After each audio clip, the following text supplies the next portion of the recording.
A espontaneidade infantil que existia no âmago do self cede lugar à hipocrisia adulta, à negociação para estar bem, mediante o engodo e a promessa, longe do comportamento natural e afetuoso que deve viger no amor.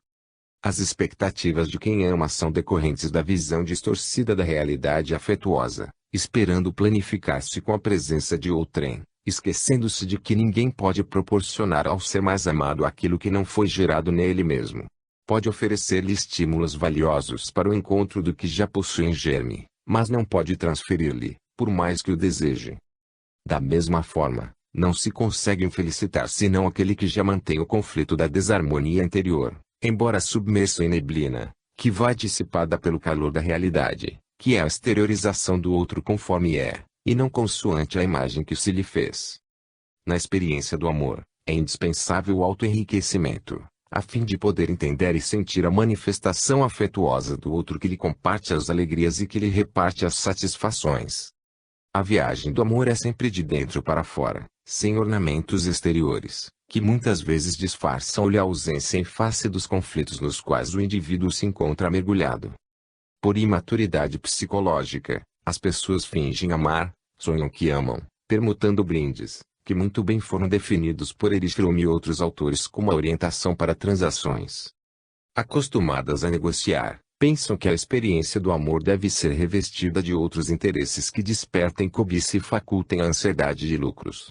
Por isso não são capazes de amar realmente, mesmo quando desejam vitimadas pelo medo de serem ludibriadas, feridas no sentimento, abandonadas ao se entregarem. Há um esquecimento em torno da emoção de que se pode amar e se deve amar, porém, nunca amar por necessidade de ter um amor. Por essa razão, o amor resulta de um estado de amadurecimento psicológico do ser humano, que deve treinar as emoções, partilhando os sentimentos com tudo e com todos.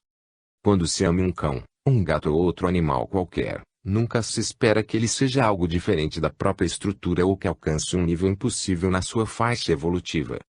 Todavia, quando se ama outrem, no nível de humanidade, sempre se exige que o outro submeta-se, adquira valores que ainda não possui, cresça ao elevado patamar da expectativa de quem se lhe afeiçoa. Na educação, erroneamente, há o sistema de punição e de recompensa, raramente de discernimento de valores, referindo-se ao que é verdadeiro e ao que é falso, ao nobre e ao mesquinho, ao digno e ao vulgar. Usa-se a ameaça como forma de impedir-se a repetição dos erros, gerando medo, hipocrisia e fingimento. Assim ocorrendo, como forma de vida, no momento do amor, o fascínio exercido pela função da libido leva à necessidade da conquista de outrem, daquele que lhe desperta o desejo, a qualquer preço, dando lugar a sentimentos que não correspondem à realidade. Passado o período da novidade sexual, caídas as máscaras que foram afixadas na face do outro, daquele que se deseja conquistar, e no qual se projetam valores, beleza e talentos que realmente não possui, vem a decepção, surge o desencanto, e o antissentimento dito de amor transforma-se em frustração, rebeldia, agressividade e mesmo ódio. Os relacionamentos afetivos são individuais, transformando o amor em uma emoção responsável, madura, preparada para enfrentamentos e desafios perturbadores, tornando-se gentil e incondicional. Desse modo, num relacionamento amoroso, são duas metades que se completam, embora possuindo características diferentes que são harmonizadas pelo sentimento afetivo. Cada um deve manter a preocupação de oferecer mais do que recebe, resultando em constante permuta de emoções felizes. A pessoa que ama deve medir quanto ama, a fim de que mantenha a responsabilidade de levar adiante o compromisso afetivo. Não havendo essa conscientização, em qualquer circunstância menos agradável, abandona outro, foge da realidade, sem conseguir evadir-se de si mesmo, o que é mais grave. Somente ama de fato aquele que é feliz, despojado de conflitos, livre de preconceitos, identificado com a vida. Normalmente, as pessoas atormentadas pensam que poderão ser felizes quando forem amadas, sem a preocupação de serem aquelas que amam. Na sua inquietação e insegurança, esperam encontrar portos seguros para as embarcações das emoções desordenadas, sem a preocupação de curar-se para navegar em paz. Não havendo amor interno, asfixiando-se no desespero, transmitem essa sensação estranha e inquietadora, sem condições de saberem receber a bonança que lhes chega, quando as alcança. Logo fazem-se exigentes, ciumentas, vigilantes e apreensivas, em constante ansiedade, temendo perder o que gostariam que lhes pertencesse. Ninguém pode aprisionar o amor, porquanto, se o tenta, asfixia-o, mata-o. Enquanto viger o interesse físico, a busca da beleza, do contato sexual em face da atração irresistível, o amor estará distante, apresentando-se em forma de síndrome de Epimeteu, com todas as consequências da imprevidência, da precipitação, da ansiedade de agir para considerar depois do fato acontecido. O desenvolvimento do amor faz-se lentamente, conquista a conquista de experiência, de vivência, de entrega. Sublimação do amor. O incomparável psicoterapeuta Jesus bem definiu o sentido do amor ao explicar ser ele fundamento essencial a uma existência feliz, conforme a excelente síntese: amar a Deus acima de todas as coisas e ao próximo como a si mesmo. Nessa admirável proposição de terapia libertadora, estão os postulados essenciais do amor que, para fins metodológicos, invertemos a ordem apresentada para nova análise: amar-se a si mesmo, a fim de amar ao próximo e, por consequência, amar-se a Deus. O homem e a mulher ocidentais contemporâneos herdaram quase 400 anos de individualismo, de competitivismo, cuja conduta se caracteriza pela dominação do outro, do poder acima de qualquer outra condição, gerando em comum ansiedade, desmotivação para os ideais superiores, vazio existencial, insatisfação. O amor é o oposto desse comportamento, por exigir uma transformação de conceitos existenciais, de condutas emocionais, iniciando-se na reflexão e vivência do alto-amor. Somente é capaz de amar a outrem aquele que se ama. Indispensável, portanto, que nele haja o alto-amor, o auto-respeito, a consciência de dignidade humana, a fim de que as suas aspirações sejam dignificantes, com metas de excelente qualidade. Amando-se, a si mesmo, o indivíduo amadurece os sentimentos de compreensão da vida, de deveres para com a auto-iluminação, de crescimento moral e espiritual, exercitando-se nos compromissos relevantes que o tornam consciente e responsável pelos seus deveres. Identificando os valores reais e os imaginários, descobre os limites, as imperfeições que lhes são comuns, e luta, a fim de superá-los, trabalhando-se com empenho e com bondade, sem exigências desnecessárias nem conflitos dispensáveis, perdoando-se quando erra, e repetindo o labor até realizá-lo corretamente. O amor é um encantamento, uma forma de autopercepção, em razão de exigir empatia com o outro, de afirmações e de descoberta de potencialidades que se unem em favor de ambos, sem a castração ou impedimento da liberdade. O amor não pode ser acidental, isto é, biológico ou ocasional. Amar os pais, os irmãos, os familiares, porque tiveram lutas e viveram em função um do outro, não tem cabimento no compromisso do amor. Quando os pais exigem que os filhos os amem, considerando o sacrifício que fizeram para os educar, as renúncias que se impuseram, a fim de que fossem felizes, esse não é um sentimento de amor, porém, de retribuição. O amor é espontâneo. Além do natural dever de amar os pais e os familiares, ele deve brotar em forma de ternura e de emoção felicitadora, para que se não converta em pagamento. Em razão disso, os pais também amam por dever, e tudo quanto realizam decorre da alegria de poderem amar, de compensarem as lutas na alegria do educando, sem a espera exigente da retribuição. Desse modo, o amor não pode gerar dependência, a que se apegam pessoas ansiosas, irrealizadas, vazias, atormentadas, que transferem os seus conflitos para outrem, necessitando de uma segurança que ninguém lhe pode oferecer. Mediante essa conduta, a relação afetiva adquire quase um caráter comercial de trocas e de interesses na busca da satisfação de desejos e de incompletudes, alcançando o lamentável estado de masoquismo parasítico. Nesse jogo de interesses, dois indivíduos solitários encontram-se e, porque desejam um relacionamento de compensação, supõem que se amam, quando, em realidade, estão protegendo-se da solidão, dando lugar a um vazio interior muito maior do que o vivenciado antes. Quando isso acontece, o relacionamento torna-se gerador de neuroses mais perturbadoras. Indispensável gerar-se o hábito de amar sem negociar sob qualquer aspecto que se deseje, particularmente, quando se foge para o impositivo evangélico de ganhar o reino dos céus. Com esse exercício, passa-se a compreender o seu próximo, a entender-lhe as dificuldades e as lutas, os esforços nem sempre exitosos e os sacrifícios. Da compreensão fraternal vem o sentimento solidário, a amizade, a não exigência de torná-lo o que ele ainda não consegue ser, terminando por amá-lo. Pode ser inversa forma, sentir o amor, sem conhecer o outro, porém, à medida que o vai identificando, tem facilidade para aceitá-lo como é, sem as fantasias infantis e mitológicas dos períodos já ultrapassados, com capacidade emocional para perdoar e perseverar nos elevados propósitos do amor. Na polimorfia das apresentações do amor, ainda predominam os sentimentos apaixonados, resultados de precipitação, de necessidades fisiológicas ou emocionais de acompanhamento, sem o sentido profundo da afeição, com toda a carga de responsabilidade que lhe é peculiar. O amor é característica definidora de condutas fortes, de indivíduos saudáveis, e não daqueles que se dizem fracos, necessitados, porque, nada possuindo, infelizmente não tem o que dar, esperando sempre receber. E comum dizer-se, na cultura odierna, que as pessoas fracas muito amam, olvidando-se que essa conduta é interesseira, ansiosa por proteção, pela cobertura emocional e física de outrem. Para que haja ternura no relacionamento, é necessário que existam forças morais para superarem dificuldades, e quanto mais se entrega, mais alto nível de doação alcança, sem que perca a individualidade, suas metas, seus sonhos.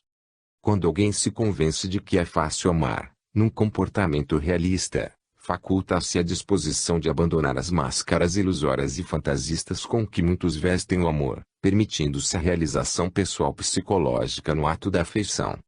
Logo, assim conduzindo-se, o ser humano passa a amar a Deus, na plenitude da vida que descobre rica de bênçãos em toda parte. Encontra-o em toda parte, sente-o em tudo e em todos, vive emocionadamente onde se encontra, conforme se comporta, aspirando-lhe o alento vivificador. Desse modo, o amor é influxo divino que alcança o ser nos primórdios do seu processo de evolução e que se desenvolve, crescendo, até poder retornar à fonte criadora. Sublime, em qualquer expressão em que se apresente, é a presença da harmonia que deve vibrar no sentimento humano.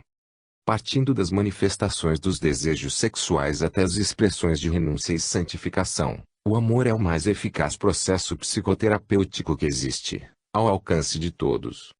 Morte. Fisiologia da morte. A fatalidade biológica estabelece que tudo quanto nasce, morre. O processo de desenvolvimento celular, nas suas contínuas transformações, alcança um momento no qual cessa, dando início a outra ordem de fenômenos transformadores. Por mais envolta em mitos e tradições, mascarando-se e confundindo o pensamento humano, a morte consiste na interrupção dos procedimentos vitais que mantêm o organismo em atividade, determinando-lhe a cessação. Desde os primórdios do pensamento, que se tem conhecimento de que a morte se afigura como parte da vida, por uns considerada como etapa final do ser e por outros aceita como inevitável, ensejando novas experiências transcendentais. No arquipélago constituído por aproximadamente 70 trilhões de células que constituem o corpo humano adulto, as suas transformações apresentam-se incessantes, de forma que a complexa máquina orgânica prossiga em trabalho harmônico. A cada segundo morrem 30 milhões de massas que são substituídas por outras. Da mesma maneira, em cada 15 minutos, uma parte expressiva do corpo cede lugar a outra substituta, graças à qual a vida prossegue inalterada. A memória das células, por meio de admirável automatismo, repete as experiências das anteriores, de maneira que os fenômenos que produzem continuem no mesmo ritmo, até o momento quando, perdendo-a, por fatores diversos, abre espaço à multiplicação desordenada que dá origem aos tumores. Preservar o corpo dos agentes destrutivos tem sido a luta da inteligência, hoje através da ciência e da tecnologia, de maneira a mantê-lo saudável e operacional, facultando prazer e felicidade. Apesar disso, o mistério da morte, o que acontece durante e depois dessa etapa, ensejou a filosofia e as reflexões que deram margem ao surgimento de inúmeras escolas de estudos, de debates, de lutas, algumas encarniçadas. Se, de um lado, quando ocorrem insucessos e sofrimentos na existência, a busca da morte tem sido algo perturbador, como solução enganosa, em luta feroz contra o instinto de conservação, sobre outro aspecto, persiste um desejo predominante em a natureza humana para driblá-la, prolongando a vida e tornando-a eterna no corpo físico. Há uma tradição na Odisseia, em que as sereias invejaram Ulisses por ser ele imortal, enquanto elas permaneciam nesse estado saturador de imortalidade física. Por outro lado, nas viagens maravilhosas de Gulliver, este visita um país no qual em cada 100 anos nascia uma geração de imortais físicos. Como era natural, Gulliver desejou conhecer alguns daqueles que haviam superado a fatalidade biológica, sendo levado a uma enfermaria onde estavam os macróbios multisseculares, em estado deplorável de degeneração orgânica, com os membros deformados, decompondo-se em vida, em razão da putricibilidade da matéria de que se constituíam. É de todo inevitável a desorganização dos tecidos fisiológicos em face da transitoriedade de que se constituem. Após o nascimento do corpo, a fatalidade biológica, responsável pelas transformações, leva ao amadurecimento, à velhice e à morte das suas formas. Neste mundo relativo, toda a organização tende à desagregação imposta através da lei de entropia, responsável pela quantidade de desordem de qualquer sistema. Dessa maneira, toda forma organizada marcha para o caos. Não poderia o corpo humano, em caráter de exceção, encontrar energia suficiente para uma infinita permuta de calor que se fizesse responsável pela manutenção do seu sistema, da sua organização molecular. E necessário que haja a morte orgânica, a fim de que ocorram alterações, aperfeiçoamentos. Tem sido por meio do processo nascer, viver, morrer, que as formas aprimoraram-se através dos milhões de anos, em sucessivas experiências, agasalhando o princípio espiritual que as vem modelando, na busca de melhor estrutura e mais perfeita harmonia. Morre uma organização celular, facultando o surgimento de outra, como acontece com a planta vergastada pela tormenta que, logo após, se renova com exuberância. Essa sombra, conforme Platão denominava o corpo, é temporária residência do ser, o espírito imortal. A consumpção, porém, é apenas aparente, porquanto as moléculas que o constituem voltam a reunir-se formando outras expressões materiais. O aniquilamento é pobre visão dos débeis órgãos dos sentidos. O importante, dessa forma, durante a existência física, não é a durabilidade em que se estrutura, mas a maneira como é vivida em profundidade, mediante a conscientização de cada momento, exornando-a de beleza e de alegria. O temor da morte, por um lado, é resultado de atavismos arcaicos, dos pavores das forças ignotas da natureza, quando o homem primitivo lhe sofria o terrível guante, dos medos das eternas punições, sem misericórdia nem compaixão, das fantasias perversas que foram inculcadas através dos milênios na mente humana.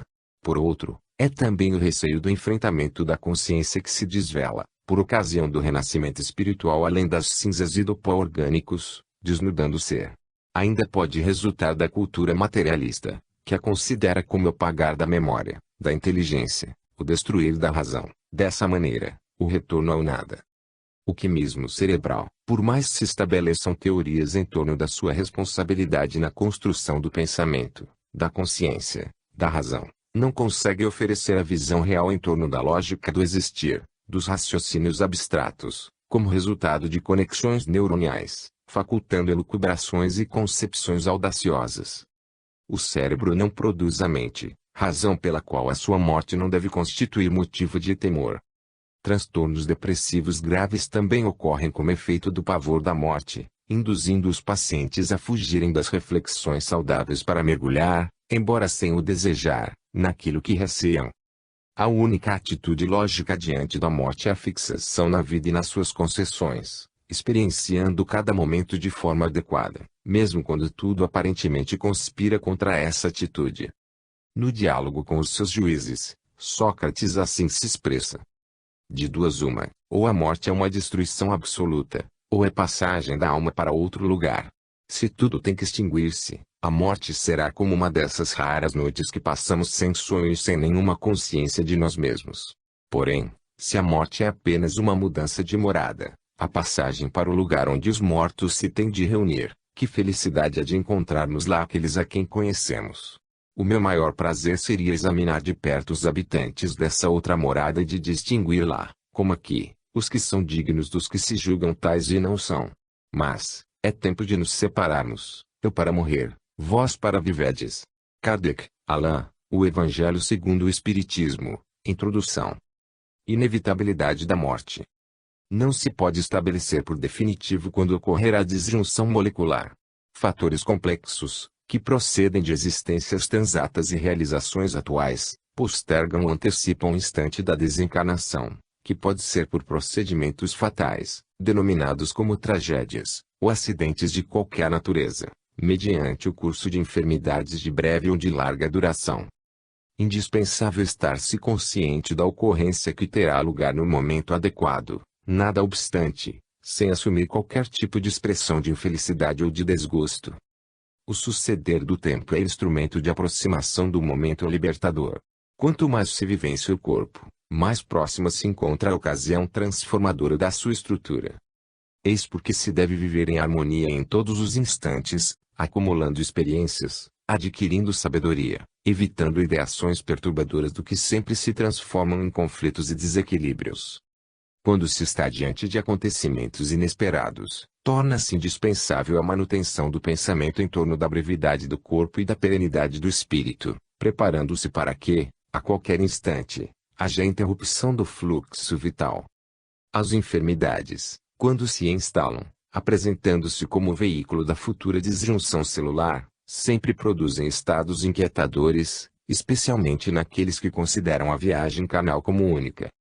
Ao tomar conhecimento do diagnóstico afligente de terapia não solucionadora, é normal que, no indivíduo desprevenido, irrompa um sentimento de ira, de revolta contra o mundo, as demais pessoas ou si mesmo, em mecanismo tormentoso de transferir culpas e responsabilidades, como se não viesse a ocorrer o mesmo drama além das suas fronteiras. Nesse estágio, as interrogações são injustificadas. Por que eu? Com tanta gente no mundo, logo eu, que fui acometido desta doença perversa. Em realidade, milhões de outros indivíduos experimentam o mesmo transe, porque a enfermidade faz parte do processo de degenerescência do corpo. Algumas já se encontram eficazmente combatidas, enquanto outras somente agora estão sendo detectadas, graças aos equipamentos sofisticados, ao conhecimento mais profundo sobre o organismo, e outras ainda são de origem recente, em decorrência de fatores igualmente destruidores. E comum suceder nesse período um sentimento de negação da doença, como reação ao que se considera como uma injustiça da vida ou da divindade, quando o paciente vincula-se a alguma crença religiosa teórica. Porque o problema permanece, mesmo sem superar essa fase, o doente entra em um outro comportamento, que é o de falsa esperança em torno de alguma solução, em vã expectativa de milagre ou terapêutica ainda não tentada, que ocasionará a reconquista da saúde, que nem sempre mereceu os cuidados adequados enquanto vigia no organismo. Portadores de problemas causados pela drogadição, pelo alcoolismo, pelo tabagismo, sempre quando se encontram sob o látego rigoroso dos processos degenerativos, consequência do vício infeliz, costumam justificar-se que já o abandonaram e não compreendem como se encontram numa situação deplorável dessa natureza. Não se querem dar conta de que o mecanismo de destruição foi de largo porte e já realizou seu mister. Desvincular-se do vício não proporciona a recuperação dos tecidos gastos, daqueles que foram destruídos, dos danos causados de maneira irreversível. Apenas faculta alguma sobrevida assinalada pelo sofrimento, pela amargura que provém do arrependimento tardio. Surgem, normalmente, nessa oportunidade, amigos desavisados que apresentam propostas ilusórias, facultando negociações com o Criador, como se a transformação moral do indivíduo não fosse um processo edificante para ele mesmo. Fica ali então a falsa ideia de que, havendo uma modificação no comportamento moral e mental, através de promessas que certamente não serão cumpridas, advirá a alforria, e a morte não terá o seu curso natural. Como consequência, porque não ocorre nenhuma transformação conforme esperava, o desânimo se aposta do paciente, que entra em depressão e mágoa, enquanto silenciando e fechando-se em angústia, como se essa atitude pudesse trazer-lhe conforto e libertação. Toda a existência deve ser utilizada para vivenciar-se o processo de evolução, e não apenas para deixar-se arrastar pelas sensações do prazer em espetáculos de egoísmo incessante, longe da responsabilidade dos deveres morais. Por fim, o paciente desperta para a realidade do que lhe sucede e permite-se conduzir pelos processos naturais do organismo, algumas vezes adquirindo forças e resignação, também decorrentes do auxílio que lhe é ministrado pelos espíritos guias que o preparam para a libertação que não tardará. A morte física deve ser sempre encarada como fenômeno normal, que o é, do processo existencial.